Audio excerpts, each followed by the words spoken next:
ओम शांति। ओम शांति। ओम शांति। अच्छा, बाप दादा बोले, मीठे बच्चे, बाप और चक्कर को याद करो। आज की सारी मुरली चक्कर की बात है। और ब्रह्मा बाबा, बाप कैसे आकर के तुम्हें पावन बनाते हैं। बाप को और चक्कर को याद करो। मुख से कुछ भी बोलने की दरकार नहीं। तो अभी हमें मुख से साइलेंस में रहने का अभ्यास बहुत करना है, जो हम जरूरत के सिवाय बोले ही नहीं। ये अभ्यास, मुख से कुछ भी बोलने की दरकार ही नहीं। सिर्फ इसी नर्क से अपनी दिल हटा दो तो तुम एवं निरोगी बन जाएंगे। प्रश्न है आज का, बाप डायरेक्ट आकर के अपने बच्चों की श्रेष्ठ प्रारब्ध बनाने के लिए कौन सी राय देते हैं? कौन सी बाबा ने राय दी है? बच्चे, अभी तुम्हारा सब कुछ खत्म होने वाला है, कुछ भी काम में नहीं आएगा। इसलिए सुदामे की तरह अपनी भविष्य प्रारब्ध बना लो। बाप स्वयं डायरेक्ट आया है, तो अपना सब कुछ सफल कर लो। हॉस्पिटल और कितनी सहज विधि बताई है। ऐसे नहीं भाई तुमको सब कुछ दे देना पड़ेगा, परंतु कैसे सफल करो। हॉस्पिटल, रूहानी हॉस्पिटल अथवा ये रूहानी कॉलेज खोल दो, जिससे बहुतों का कल्याण हो जाए। सबको रास्ता बताते रहो और श्रीमत पर सदा चलते रहो। कितनी दो बातें।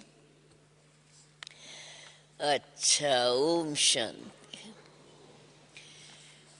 बेहद का बाप बच्चों को समझा रहे हैं। बाबा कहते हैं, समझाया उसको जाता है। किसको समझाया जाता है? जो बेसमझ होते हैं। बाबा कहते हैं, तुम बच्चे जानते हो बरोबर यहाँ तो सब पतित, पतित माना बेसमझ, पतित और पतित पावन बाप को याद करते ही रहते हैं। पतित मनुष्य को तो जरूर बेसमझ ही कहेंगे ना। सभी बुलाते हैं, हे पतित पावन, आओ आकर के हमको पावन बनाओ। भारतवासी जानते हैं कि सतयुग में यही भारत पावन था, ग्रस्त धर्म पावन था। इस समय तो पतित ग्रस्त अधर्म है।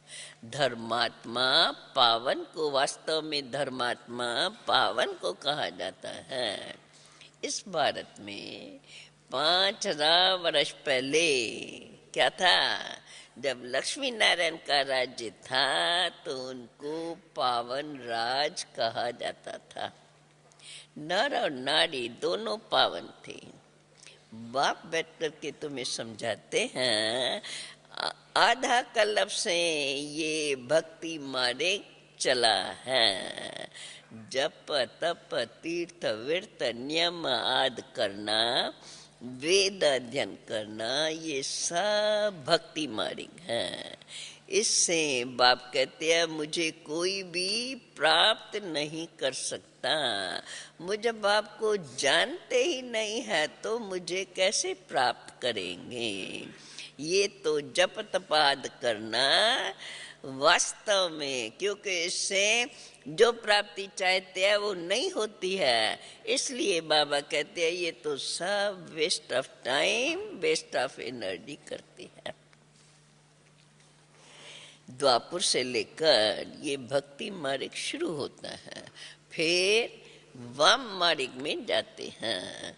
लाखों करोड़ों रुपए खर्च करके देवताओं के बड़े बड़े मंदिर बनाते हैं। देखो सोमनाथ का मंदिर कितना हीरे जवाहरात से सजा हुआ था उस समय के हिसाब अनुसार। भल करोड़ों रुपए तो नहीं खर्च किए होंगे, क्यों कुछ समय तो सोने का भाव बड़ा सस्ता था और सोना और ये सब तो सत्युग के बाद, सत्युग में तो अकीचान, और उसके बाद भी द्वापर अर्जुन शुरू हुआ है तो वो चला आया। तो बाबा कहते हैं उस समय के हिसाब अनुसार भल करोड़ों रुपए खर्च नहीं किया होगा, क्यों कुछ समय तो हीरे जवाहरात का दाम बहुत थोड़ा ही था। इस समय अगर वे मंदिर जो समय बने हुए थे अगर इस समय तक होते तो अथाह पद्मों की मिल्कियत हो जाती। अभी बाप समझाते हैं मीठे बच्चे, ये वेद शास्त्र ग्रंथ पुराण आदि अध्ययन करना ये है भक्ति मार्ग। इनको ज्ञान नहीं कहा जाता है। सत्युग में तो ये तीर्थ आदि मानते ही नहीं, वहाँ जरूरत ही नहीं है। गंगा जमुना नदियाँ तो जरूर है, पर सत्युग में भी है, अभी भी है, परंतु सत्युग में कोई यात्रा करने के लिए नदियाँ नहीं थी। बाप तो है स्वयं ज्ञान का सागर। अभी वो बैठ तुमको इन सब बातों का ज्ञान देते हैं। फिर आधा कल्प ये भक्ति चली आई है। पहले भक्ति भी अव्यभिचारी होती है, एक शिव की पूजा करना शुरू करते हैं, फिर देवताओं की। अभी तो देखो भक्ति भी व्यभिचारी हो गई है। कितनों की भक्ति करते हैं, कितनों की पूजा करते हैं, भक्ति करते हैं, शास्त्र आदि पढ़ते रहते हैं, सब भगत हो गए हैं। बाप कहते हैं सजनिया याद करती है मुझे एक साजन को, और फिर तो बाप कहते हैं मैं ही भक्तों की रक्षा करने वाला भगवान हूँ। जरूर फिर परंतु मनुष्य न जानने के कारण भक्ति करते रहते हैं, तो भक्ति में तो तकलीफ तो होंगी। यात्राएं करने पर जाते हैं तो रास्तों में कुछ न कुछ तकलीफ तो हो जाएंगी ना। कभी बरसात के मौसम में बरसात आ गई तो कैसे दर बदर होते रहते हैं। बाबा कहते हैं तो जरूर भक्ति में तकलीफ तो होती है। तब तो बाप कहते हैं तभी तो पुकारते हैं मुझे कि हे भगवान आकर के हमें लिबरेट करो, हमें दुख से मुक्त करो, गाइड बन करके मुक्ति धाम में हमें ले जाओ। उनको ये पता ही नहीं है कि वास्तव में भगवान है कौन। शिव व शंकर के मंदिर में जाते हैं तब भी शिव शंकर को इकट्ठा कर दिया है दोनों अलग। शिव निराकार और शंकर सूक्ष्म वतनवासी। वो है निराकार और वो है सूक्ष्म शरीरधारी। वो मूल वतन, शिव मूल वतन में रहने वाला और शंकर सूक्ष्म वतन में रहने वाला। तो बाप समझाते हैं मंदिर में तो इन्होंने बैल दिखा दिया है, शिव के मंदिर में उसके आगे बैल दिखाते हैं सामने। समझते हैं शिव ने शिव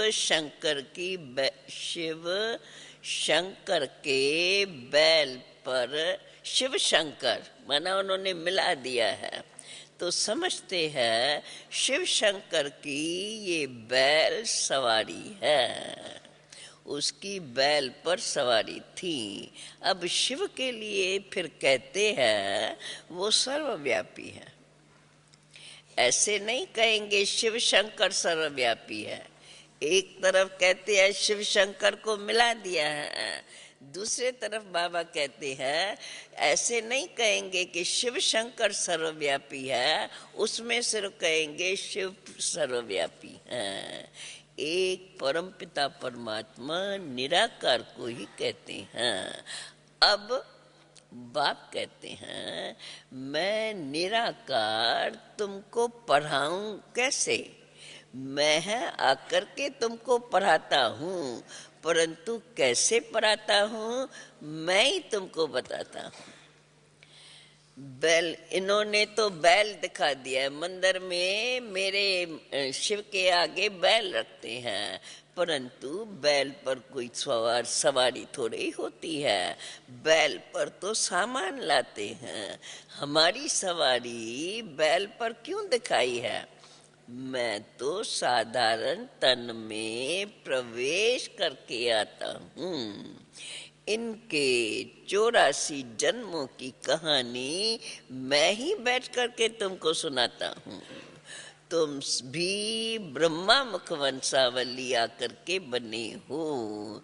इनका नाम है भागीरथ, अर्थात भाग्यशाली रथ। क्योंकि पहले पहले तो यही सुनते हैं ना, और यही तो सबसे सौभाग्यशाली हैं। सतयुग में तो बहुत थोड़े होते हैं, बाकी सब आत्माएं वापस चली जाती है अपने घर जहाँ से आई है। और ये तो है कर्म क्षेत्र। ये सृष्टि का चक्कर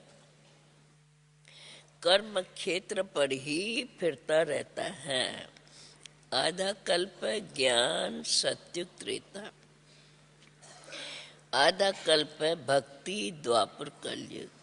सतयुग में लक्ष्मी नारायण का राज्य था, फिर लक्ष्मी नारायण दी फर्स्ट, फिर सेकंड थर्ड, ऐसे राजाई चलती आती हैं। फिर त्रेता में तो है चंद्रवंशी राम की डायनेस्टी। सतयुग में 8 जन्म, त्रेता में 12 जन्म। ये 84 जन्मों की कहानी बापी आकर के तुम बच्चों को समझाते हैं। बाप अपने ब्राह्मण बच्चों से ही आकर के मिलते हैं और किसको भी ये कहानी नहीं सुनाते। बच्चे बने हैं तब ही उनको पढ़ाते हैं। आगे के मुरली में भी आया था, जब जो आकर के बच्चा बनता है उसको ही बाबा ये पढ़ाई पढ़ाते हैं। बाप कहते हैं मैं तुम्हारा बाप भी हूँ, शिक्षक भी हूँ और सतगुरु भी हूँ। तुमको मैं सदगति तुम्हारी करके अपने साथ ले जाता हूँ। पावन होने का ये बहुत सहज उपाय है जो मैं तुमको बतलाता हूँ। क्या बतलाता हूँ? बाप कहते हैं यहाँ तुम बैठ करके क्या करते हो? बच्चे कहते हैं, जवाब क्या देते हैं? बाबा कहते हैं यहाँ तुम सब बैठ करके क्या करते हो? बच्चे कहते हैं बाबा हम तो आपको याद करते हैं, आपका ही फरमान है निरंतर मुझे याद करने का पुरुषार्थ करो, इसी योग अग्नि से ही तुम्हारे विक्रम विनाश हो जाएंगे और फिर तुम सतो प्रधान पवित्र बन जाएंगे। अभी तो तुम हो तमो प्रधान, याद से ही तुम्हारी ये खाद निकलेंगी और कोई तकलीफ की बात नहीं है। बाबा स्वयं ही कहते हैं देखो एवर हेल्दी, निरोगी बनने की कितनी सहज युक्ति है। देवताएं कभी बीमार नहीं होते, इसी याद से ही तो तुम निरोगी बनेंगे, क्योंकि पाप भस्म होने से तुम पावन बन जाएंगे। ये तो बहुत बड़ी कमाई है। भले घूमो फिरो, परंतु सिर्फ मुझे याद करते रहो। पहले पहले यही प्रैक्टिस करनी है। मुझे याद करने से ही तुम 21 जन्मों के लिए निरोगी बन जाएंगे। कोई तकलीफ की बात नहीं है। सिर्फ माम एकम याद करो। ये बाप ने किसको कहा? किसको कहा? आत्माओं को कहा। हे आत्माएं, सुनते हो? सुनती हो आत्माएं? बाबा कहते हैं, हे आत्माएं, सुनते हो? बाबा कहते हैं कि मुझे याद करो और घर को याद करो। अब ये नर्क तो खलास होने वाला है। अभी तो तुमको जाना है अपने घर। इसलिए भोजन बनाते समय भी याद करने का पुरुषार्थ करो। भल तुम कर्मयोगी हो तो भी कम से कम 8 घंटे तक तो याद में जरूर पहुंचो। याद के लिए 8 घंटे तक तो जरूर पहुंचो। 5 मिनट, 10 मिनट, आधा घंटा, ऐसे ऐसे अपने चार्ट को बढ़ाते रहो। अपनी जांच करते रहो, ओ हमने कितना समय बाप को याद किया। जिस बाप ने वैकुंठ की बादशाही दी, 21 जन्मों के लिए तुम सदा निरोगी बनते हो। देखो कितनी सहज युक्ति है। बाप तुम्हें ये सारी चक्कर की नॉलेज समझाते हैं कि देखो, पहले ब्राह्मण, ब्राह्मण है चोटी, फिर देवता, देवता सो क्षत्रिय, क्षत्रिय सो वैश्य, वैश्य सो शूद्र। ऐसे ये चक्कर चलता रहता है। बस इस चक्कर को, जिसको बाबा स्वदर्शन चक्र कहते हैं, ये तुम्हें समझ करके याद करना है। बीज और झाड़ को याद करना है। चक्कर याद पड़ा तो ये नॉलेज किसने दी? शिव बाबा ने हमें ये नॉलेज आकर के दी। तो बीज और उनकी ये सारी रचना कैसी बनी हुई है, इसको तुमको याद करना है।